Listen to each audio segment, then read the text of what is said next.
right, and we're live. So we're back with another episode of Rebel Rewind. My name's Christopher. That's Eric over there. How you doing, Eric? How you I'm doing? doing good. Doing good. Kind of a busy week today. Well, so far it's already early in the week, but yeah, it's been kind of busy at work. Yeah, But yeah, ready. nice. Love our Tuesday. I You was, too. I was just noticing your poster behind you, the Japanese Star Wars poster on your over your right shoulder there. That's pretty Yes. cool. Yeah, I don't my think I've my ever noticed that before. yeah, my big brother got this for me. Oh, that's cool. Yeah, I love this thing. Probably get a Yeah, lot of glare, but no, that's very cool. cool. Yeah, Yeah. Did you see the C-3PO head that came out or yeah, I with saw that. I know. talking Did you about? see that? Yeah, I saw that. That's pretty Yeah. cool. What do you think? Because you've got some helmets in your collection. Do you think you're gonna pick that one up? Um, maybe a little later, but I'm not sure how much those things are retailing for. I didn't Yeah, check the price on them. If it's yeah, Black Series helmet prices, I may consider buying it. If it's yeah, like 200 plus, it may very well just I may not never get it, but yeah. Because it's just a display piece. I don't think it's meant to be yeah. worn because it's got like the you can take the gold plating off, and then you got the episode one look, right? The naked Mm-hmm. 3PO look, which is Mm-hmm. cool. Yeah. Yeah. Which one would you display? I don't know. That's tough because the gold looks really nice, but at the same time, I'd probably want to display it as like a naked 3PO, Mm-hmm. right? Yeah. Yeah. I Yeah. think OG wise, I think I'll probably go with the gold one, but still, OG. time to Yeah. time, yeah, take the faceplate off. That'd be cool. Right. Yeah. So yeah, we got some more news and rumors this week. So let's jump into our first Cool. story of the evening. So we have this one from the direct saying Star Wars is saying goodbye to the Mandalorian. This is a rumor. It might be fine. It might be time to finally say goodbye to Star Wars: The Mandalorian series. Which to me it kind of makes sense, but we'll dive into this article here. So if a new rumor is to be believed, The Mandalorian may be coming to an end sooner than some may have thought. So what was initially pitched as Disney Plus's first must-watch series has turned into one of Star Wars' biggest tentpole titles of the last half decade. Season 3 of the hit series finished its run back in April 2023, paving the path for the jump to the big screen in the upcoming The Mandalorian and Grogu movie. The Mandalorian movie recently teased fans with some footage at D23 as it continues production in California. So, according to insider Daniel Richmond, aka Daniel RPK, the upcoming Mandalorian movie is being seen as the final chapter of the beloved Disney Plus show. So he said, and is quoted saying, I've also confirmed the Mandalorian movie will be the final chapter of the show. No season 4. He will be in other projects after that, but the Mandalorian itself will be over. So um, the article kind of goes on here, and if anyone wants to continue reading it, it's a little bit of a lengthy article here, but it pretty much just says that yeah, the movie is going to be the last of the actual Mandalorian titled series. So like he was quoted saying like he'll show up in other side projects, like he may show up in the Ahsoka season 2 or whatever, or other projects as like a side character, but he will no longer be the main character. To me, this kind of makes sense just because um, kind of how season 3 ended with that shot of him kind of chilling in front of his new hut on Navarro, and Grogu's Yeah. playing with the frog in the foreground. So that felt like an ending to me. So it kind of makes sense, and it kind of did give us like the Ahsoka series, because they kind of gave us the live action. They tested live action Ahsoka in season 2, and then they brought her to live action, gave her own series. So um, it makes sense. And Pedro Pascal is pretty busy with other projects as well, right? He's climbing that ladder in Hollywood there, getting bigger and bigger projects. So it does make sense. But how do you feel about that? I think how they ended it, it kind of gave you that like the perception that that's what's going to happen. I surely hope that that's not really the case. He's the best character I think that they have now on for Disney Plus. I mean for Star Wars. And that we can watch like every year, every other year. So this is like I don't understand why they would go about doing it, even though they did kind of like tease that this was going to happen. And I Right. understand that they're going to put them in the movies in a big screen and stuff like that. But at the same time, like I don't understand why they would drop such a important character, right? That brings everybody. I mean, the majority of people Yeah.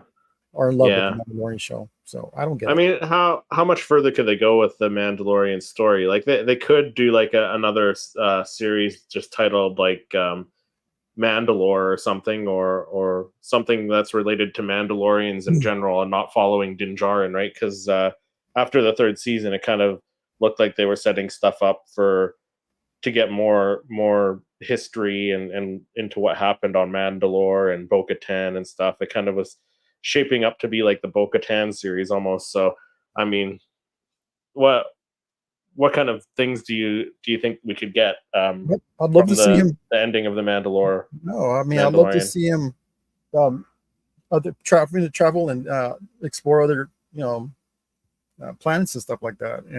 Right. And I mean, we may get some more of that, like Mandalore in the movie, and of Yeah. course, maybe the big John Favreau movie, or maybe on this Mandalorian and Grogu movie. But I don't know. We can just travel more, see what else is out there. I mean, Yeah. he doesn't necessarily, like I said, we've talked about this before. He don't necessarily have to be there. Just utilize his voice. Use his voice. Yeah. Yeah, Yeah. Yeah. I I mean, just I just hate to see good things like that come to an end, and I know that's usually the case. yeah. I'm good with it as long as there's something just as good coming, like on the horizon. But like at the same time, I also like to see this stuff in the theaters. So if they Mhm. end up doing another movie and maybe he's a side character in it, right? Like I would imagine he would come back for the Dave Filoni Yeah. movie that comes out what like later on where it's going to be like it's supposed to be like the Hmm. combination of all these series coming together. So I can see him coming back for that possibly. Maybe that'll be Boba Fett's and the Mandalorian's last time Yeah, yeah, appearing, in film or in series or something like that. Who knows? yeah, It's yeah. Who just it knows? just kind of. I mean, that's especially season one. Yeah, Season one was just amazing. The way even the show started. All right. So I yeah. mean, I hate to see that's a show like that will be no more. So Yeah. So I got some people in the chat before we jump into the next article there. So Kay says, Sup Paul. Hey Kay, thanks for what's up? joining. JT Lovecraft says, hey Chris and Eric. Hey JT, thanks What's for going on, hopping in the JT? chat, my friend. Kay says, and now they're talking about a trilogy of Mando movies. I mean, hey, if they do a trilogy, that's fine. I miss seeing the Star Wars in the theaters, so I just don't understand the shift from TV to movies. Why not a bit of both? Yeah, I mean they're still gonna do. I think we talked Hmm. about it in previous episodes where they're gonna. I think they're gonna do like one. They're gonna reduce to one series a year, which I'm good with it because that gives them time to plan it and get it right, and possibly we get like maybe 12 episode seasons rather than 8 episodes, right? So um, that gives a little bit more story in the series, and then it gives them time to really work on the movies too. So I'm okay with the one series a year. Oh So yeah, definitely. Yeah, yeah, we're talking about right, that, and I'm okay with condensing and let them focus or build up some really good stories. yeah, Definitely. exactly. All right. So let's go ahead and get my first story started. All right. So on Star Wars Theories channel, he had an interview with this writer Stuart Beatty. But let's get into the story. It says, what would the scrapped Obi-Wan Kenobi trilogy have meant for Star Wars? So Stuart Beatty is the writer who penned the scrapped Obi-Wan Kenobi trilogy that was supposed to be big screen movies. And the main gripe that this writer had was about Commander Cody's plot with Luke on Tatooine, and I would love to have seen Commander Cody right in the big Right. screen. Let's get him back some way or another. We have to get him back. So in this story, Obi-Wan puts the intense guilt he felt after the event of Star Wars Episode 3 onto the baby Luke Skywalker, believing that his investment in Luke's early training can right all of his wrongs. So his training doesn't go well. Plus, Obi-Wan loses his connection to the Force, and Commander Cody is Obi-Wan's eyes and ears to protect him and Luke from being discovered by the Empire. The issue, right, of this trilogy would have been the continuity problems. Most notably, that Luke's early training, because on this one they wanted to have Obi-Wan train Luke at an early age, up to the age of Right. 4 years old, and so there's the problem. Luke doesn't really know anything about the Force and the Jedi and A New Hope. So that's something he would definitely had remembered his training with Obi-Wan.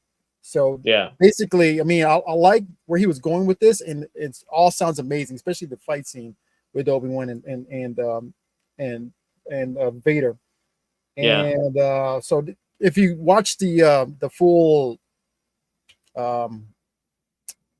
was it the full episode on the Star Wars Theory channel, you'll get like so much good information on there. But in my opinion, that would have kind of thrown it all off with the fact that if Luke Skywalker being trained at such an early age, to the age of 4, and then somehow or another he didn't remember on A New Hope, so that continuity would have been kind of thrown off. So I'm glad in that way they didn't do it, but I would love to have gotten Commander Cody, assisting Obi-Wan. I mean, that guilt that Commander Cody would have had, to Obi-Wan and betraying him, that would have played out beautifully in theaters. That would have been cool, right? To get the Commander Cody stuff. Yeah, but I agree. Like having Obi-Wan train Luke when he was younger, that's something Luke would have remembered, right? And the series we got kind of like that. That's borderline. That's very close. Like Luke was probably young enough where he didn't remember that one meeting with him in the desert, but yeah, if he trained with him, he would have remembered something. Yeah, I think so. Yeah, I agree with you. Yeah. But yeah, no, it was cool hearing. It was like, because I watched that video on Star Wars Theories channel, and if you guys want to check that out, yeah, like Eric said, go check that out. It's a really good watch. Interesting was that I enjoyed that. Like I enjoyed hearing about the stuff that could have been like you said, the Cody, some of the duels between Obi-Wan and Anakin that they were planning. So, and Reva was his idea also. He created Reva, but she wasn't supposed to be the most important part of the story. Yeah, it was definitely a good watch. So definitely go watch that.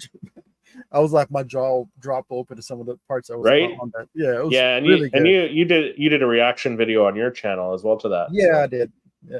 Yeah. Kay said one series would be fine, but as of right now, there's nothing on deck after Andor and Ahsoka season 2. Yeah, I mean, not right now, but I mean, I think rumor is that there's still some more projects that they haven't announced yet. So we'll just have to wait and see, right? Yeah, that's a big void, man. The Mandalorian leaving a big void if that's the case. Yeah, because we're gonna get Andor 2025. So Ahsoka's not supposed to start filming until next year. So that would probably be 2026.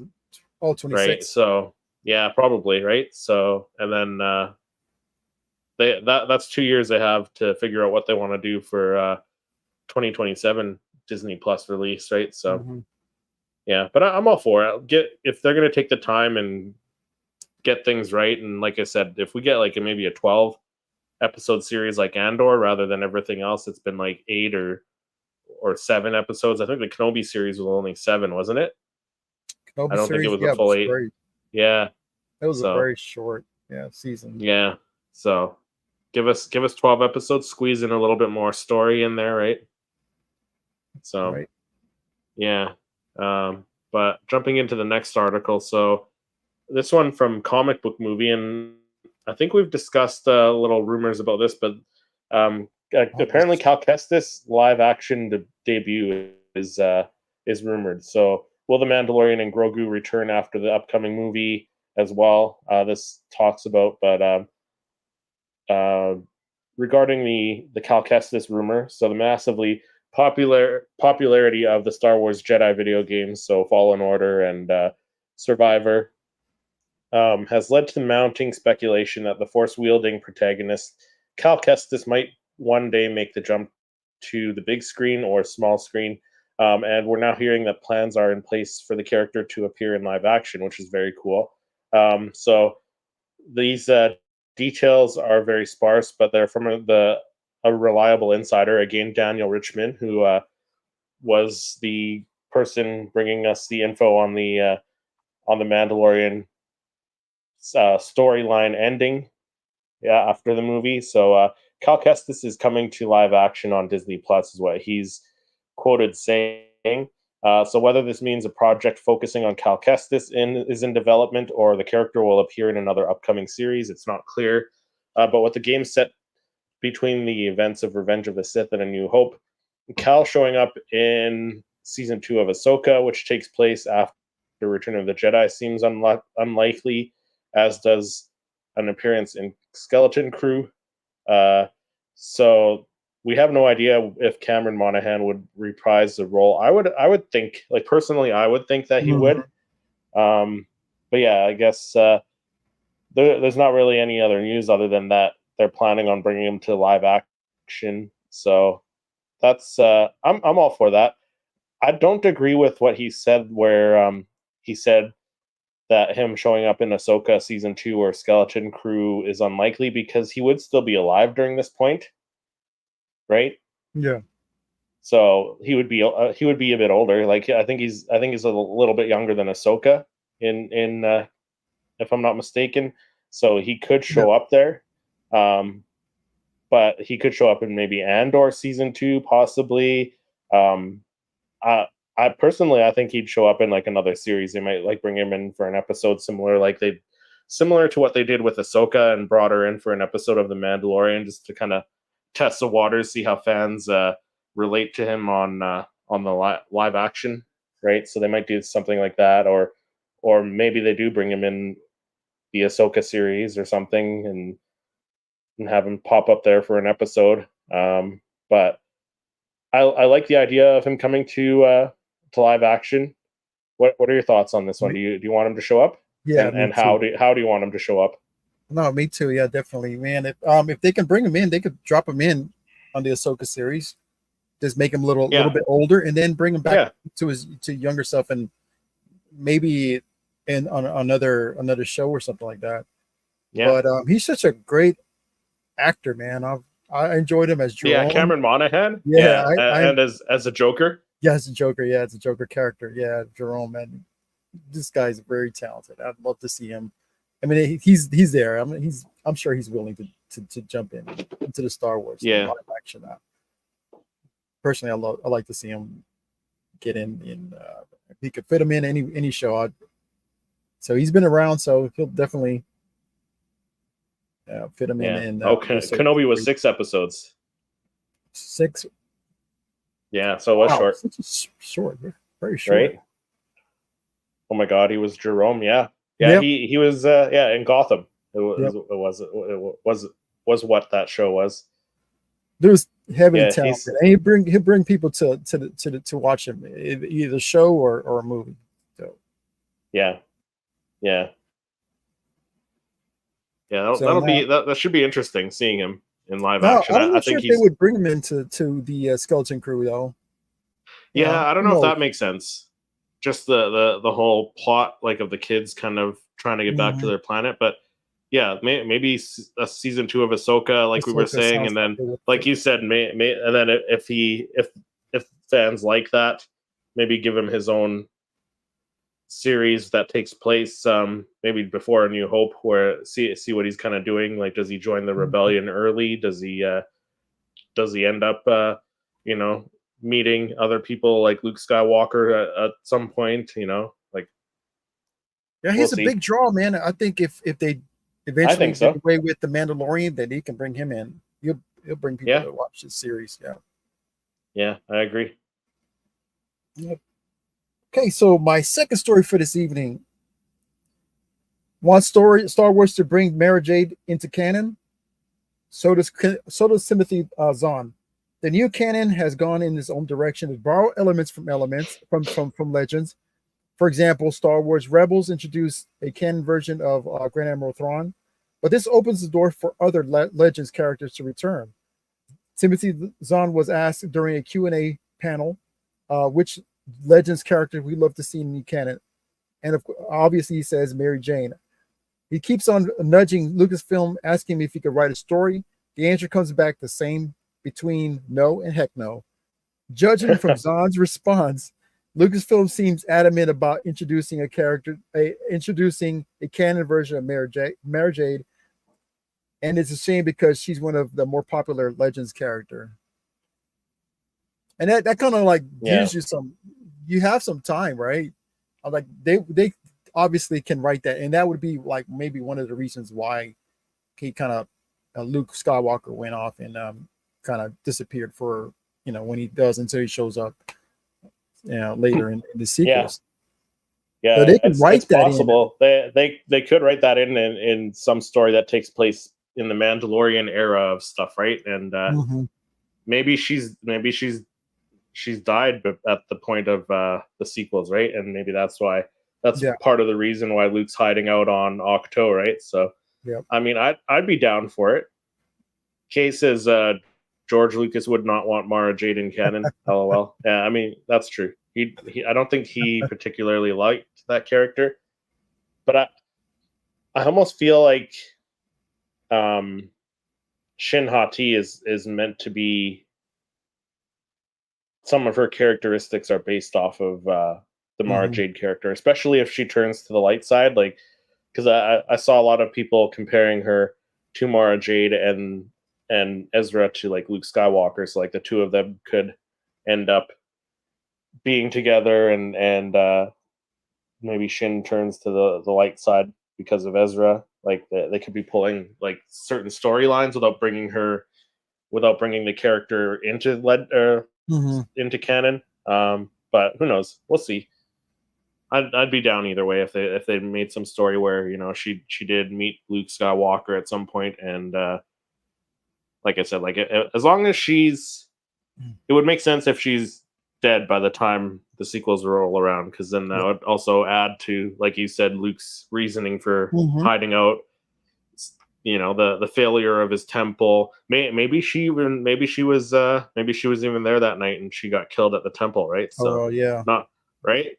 Like not only would Luke have lost his temple, all his students, his nephew turned to the dark side, and lost his wife. So that could be like added fuel to the fire for him to, just block out or hide out and block off the Force and stuff. So definitely.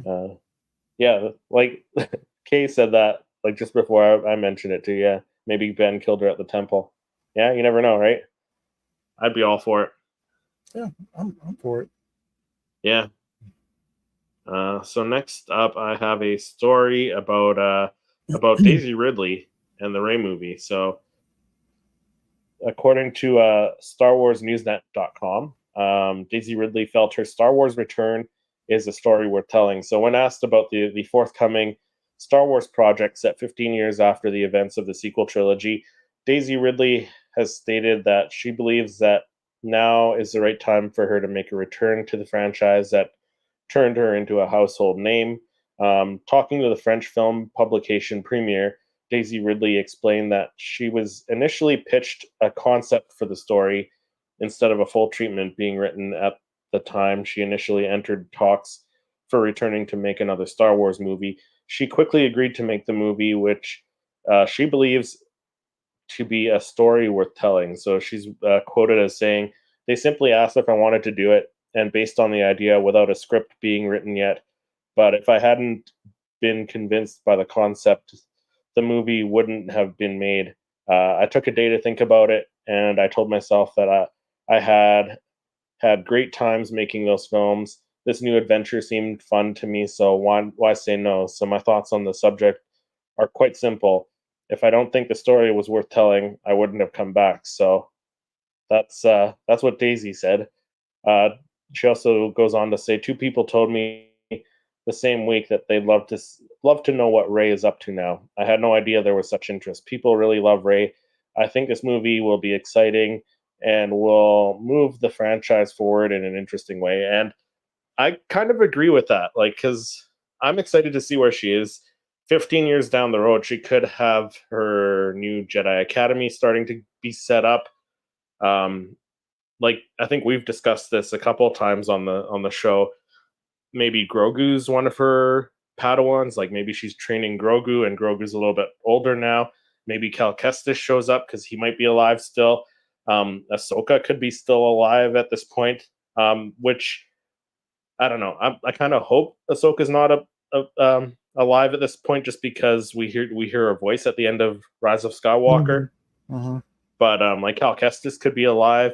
Ezra could be alive. He's young enough where he could be, hanging out with Rey, helping train some new Jedi's. So I think the story could be interesting if they do it right.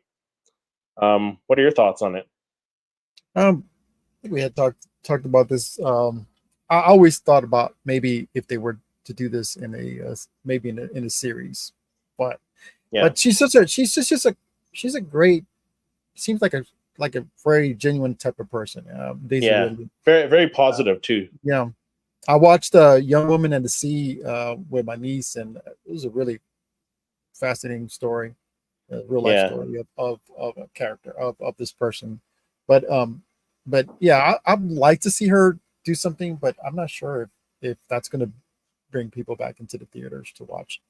I mean, I'm just kind of being kind of real about it, but we did spend so much time with her in the sequel trilogy, so it may be worth exploring and seeing where she's up to like 15 years into the future.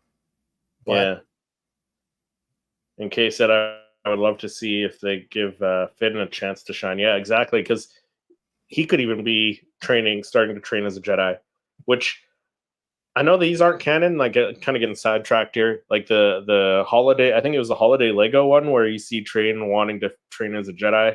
I know that's not canon, but they could kind of take something from that and have Finn, wanting to train and starting to train with Daisy or with Rey, right? So I'd like to see that. I'd like to see. I'd like to see that too. Finn, yeah. Daisy is super sweet. Yeah. They'll really have to knock the script out of the park. Yeah, absolutely. But like, there's a lot of younger fans that saw the sequel trilogy when they first came out, and they're starting to get older as well. So now they're going to be like, okay, yeah, let's go see a Rey movie because they know who Rey is. That's their Luke Skywalker to them, right? So I think it's a good time to bring Rey back and have her, attract the fans that were younger during that 2015. And like Kay said, the nostalgia factor kicking in. Yeah. So it makes sense, but we'll just leave it. We'll see what happens with time. Because I mean, honestly, man, I mean, the sequel trilogy is one of my. I don't sit there and watch, and that's fine. And that's fine, right? Just like the originals aren't everyone's favorite too, right? Like, I'm sure these kids who watch the sequels in theaters and they're getting shown the original trilogy, like they're probably like, what? Well, these movies are so old, right? Like there's not as much special effects and stuff, so and that's fine. Like, everyone's allowed to have their own opinion. Everyone grew up with a different Star Wars, right? So, but just like Kay said, that the story has to be knock it out of the park, right? Knock out the park.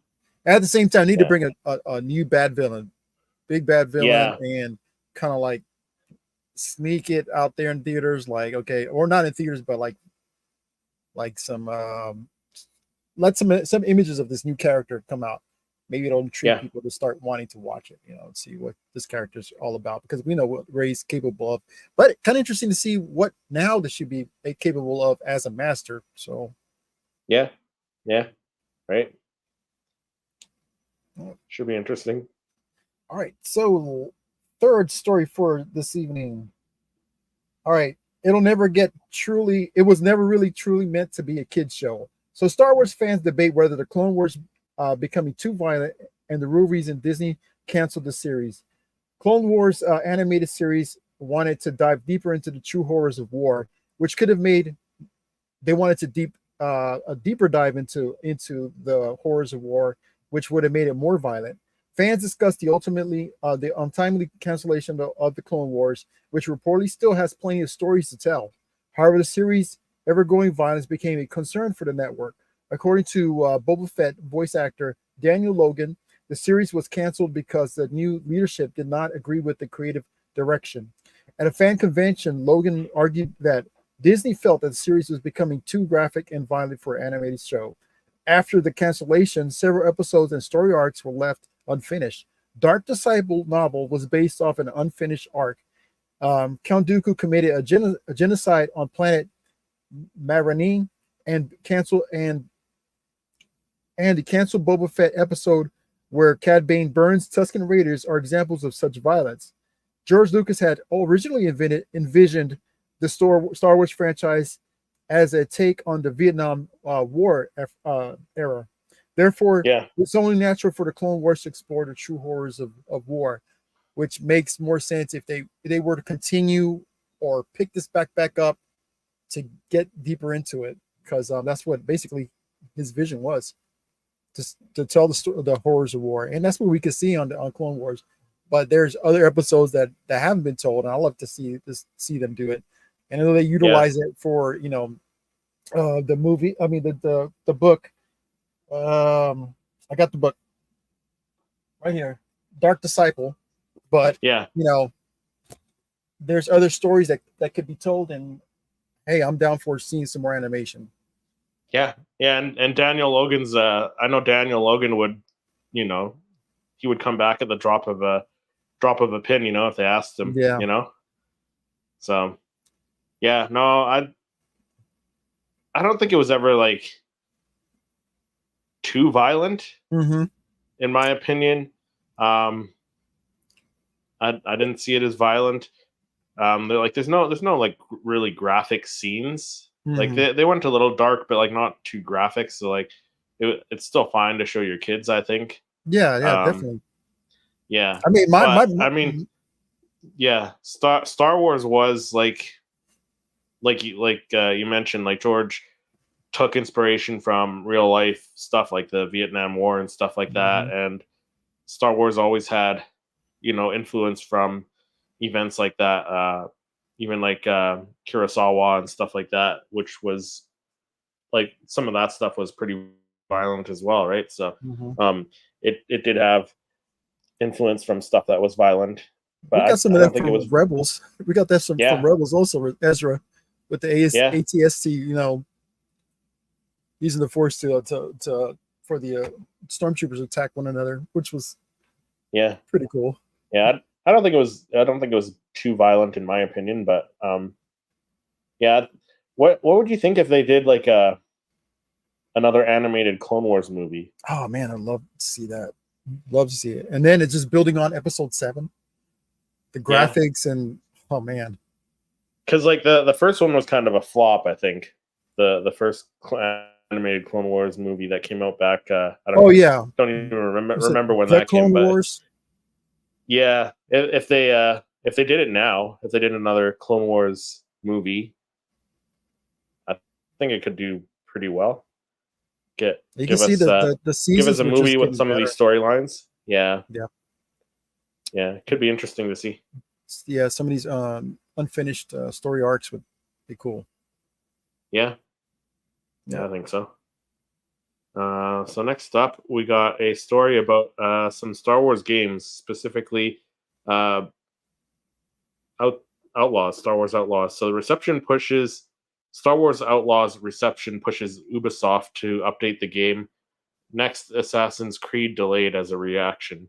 So sales numbers for Star Wars Outlaws, the latest AAA video game set in a galaxy far, far away, has been presumed to be low ever since it launched, thanks in part to an analyst note that caused the stock to drop a few days after the game was released. Now, the company that released it, Ubisoft Entertainment, is admitting as much with a new statement. So before we get into that, fans of the game may also note that the first DLC story pack is set to drop on November 21st, as the official Outlaws account announced. So they added, "We're hard at work at creating multiple title updates, which will bring optimization, gameplay polishing, and tweaks, as well as quality of life changes, including adjustments to combat and strength game or stealth gameplay."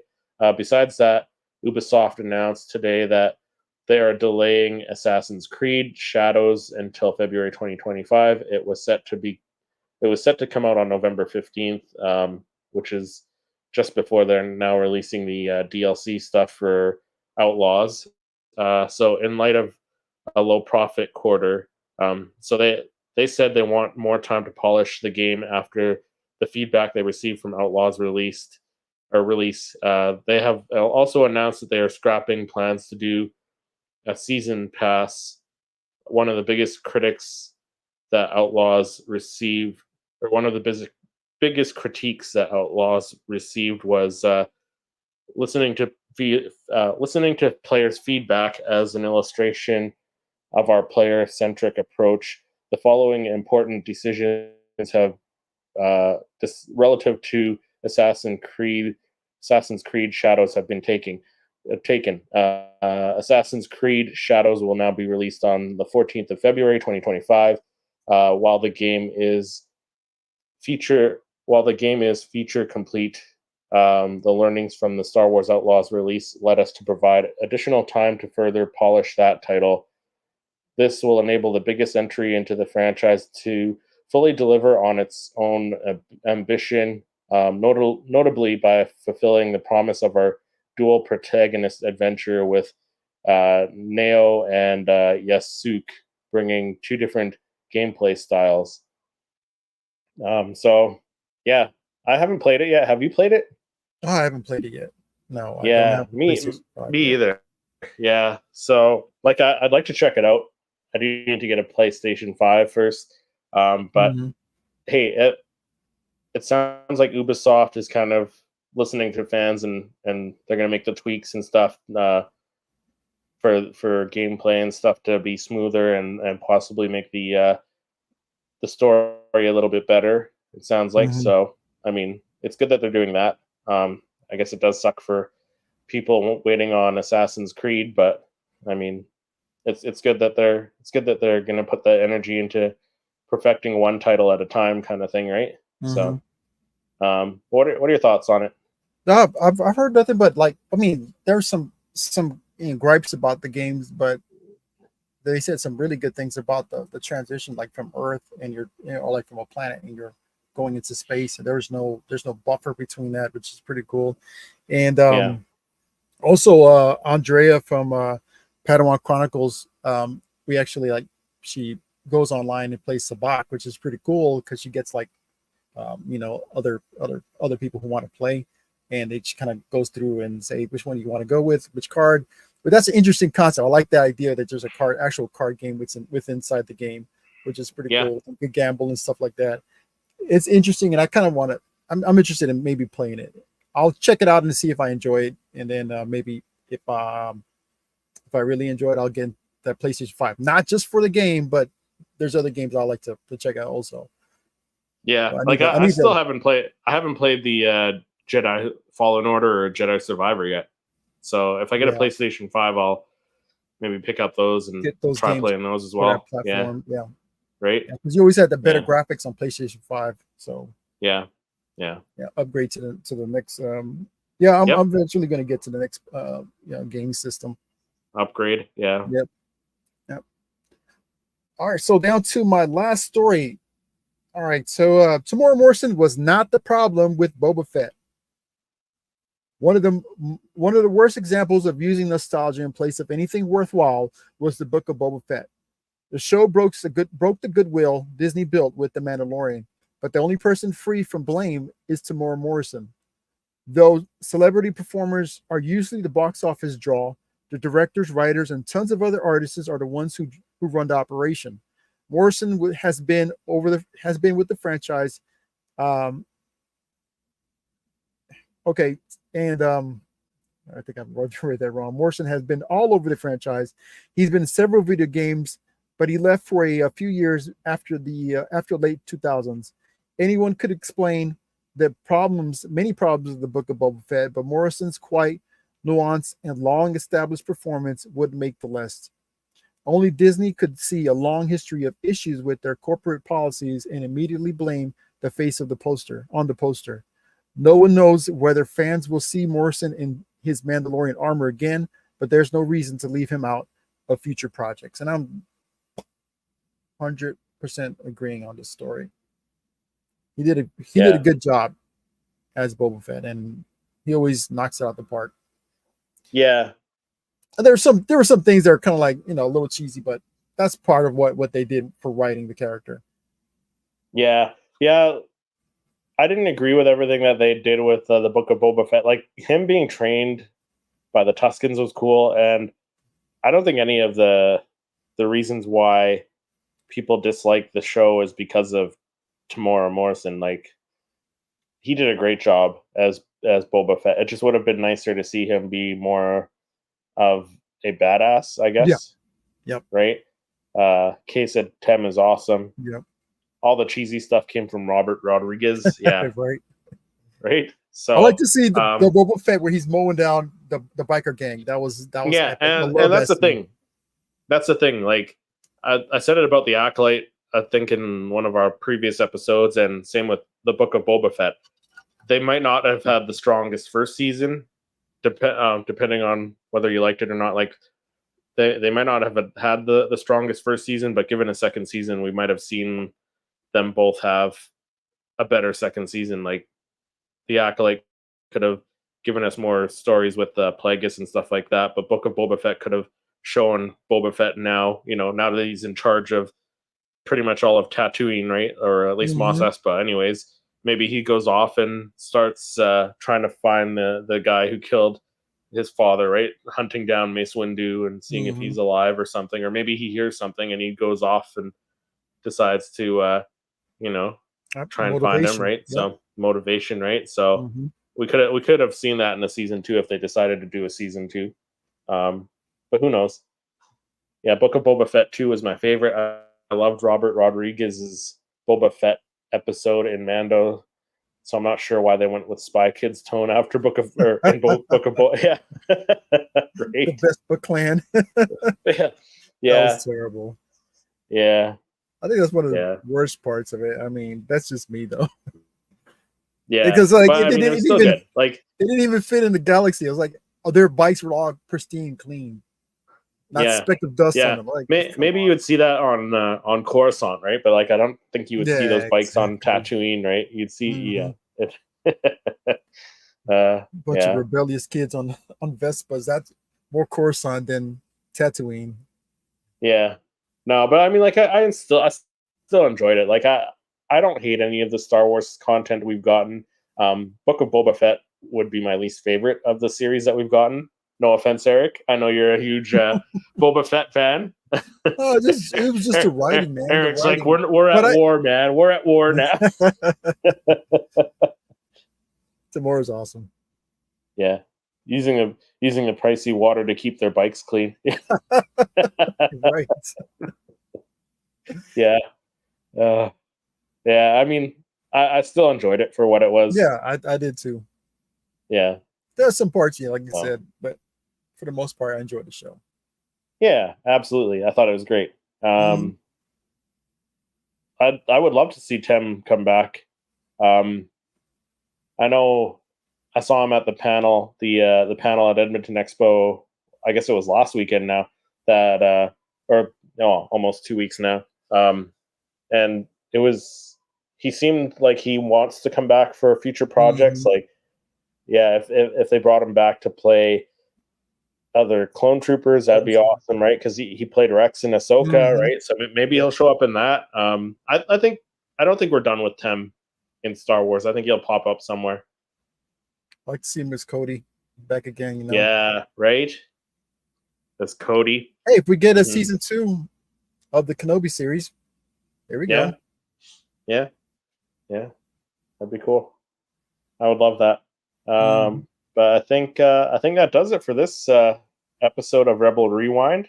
If you guys want to check out all the articles we talked about on this episode, they'll be linked in the description below for you guys to check those out, as well as our social media. So go subscribe to both Eric and I if you enjoy watching us every Tuesday evening. If you enjoy spending time with us, go subscribe with us. It helps our channels out.